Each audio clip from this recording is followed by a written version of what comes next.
مالك يا صاحبي احكيلي، سيبني في حالي يا زميلي. ده انا شايفك مخنوق تعبان، يعني انت اللي صفيلي.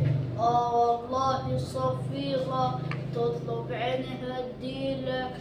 بتشوف مالك تشوف، استنى اوريلك. ادي شتمتك ليا وادي كلامك عليا.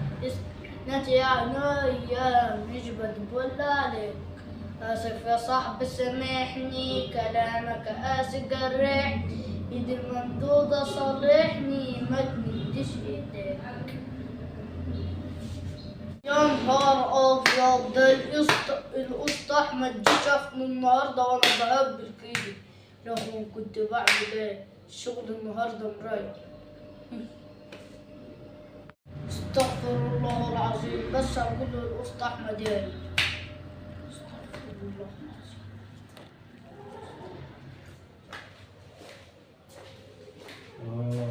أسطى عبد السميع.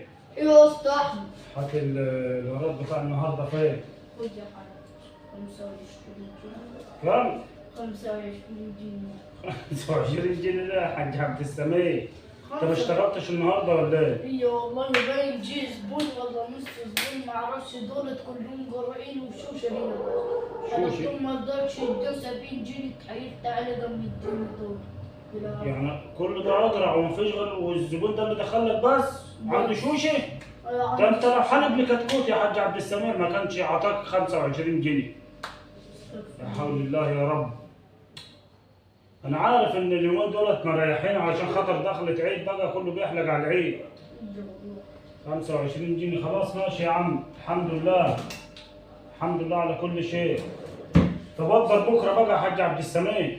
لا ده انا مش هاجي بكره. ليه بس يا حاج عبد السميع؟ عشان انا واخد فسنت وطالعين يجيبوا لبس العيد. لبس العيد؟ راح تجيب لي فسنتي؟ ده اللبس مولع نار يا حاج عبد السميع. اعمل ايه بقى، علينا ديون ومصاريف. لا حول الله يا رب. الناس كلها كده مش احنا بس. خلاص ماشي. وبعدين اللي انت كنت بتعمله ده اول ما دخلت عليك انا عمال تغني ويا صاحبي ويا زميلي وايه ده والله يا اسطى كنت بهبل شويه بس ما خدش في بالي. انت من يوم ما سبقت شنبك ولبست النضاره ديت واحنا حنا وجع. ونعمل ايه يا حاج؟ لا ده انا هحلق لك شنبك دي، صدقني اللي احلقهولك. يا حاج انت عامه لو جيت اللي بكره سندني وانا اللي سابق. خلاص، انت لو جيت بكره بضرب بتعالى حاج عبد السميع كان جاب لك الجو. ساعتين. خلاص يا عم اللي انت عاوزه ماشي.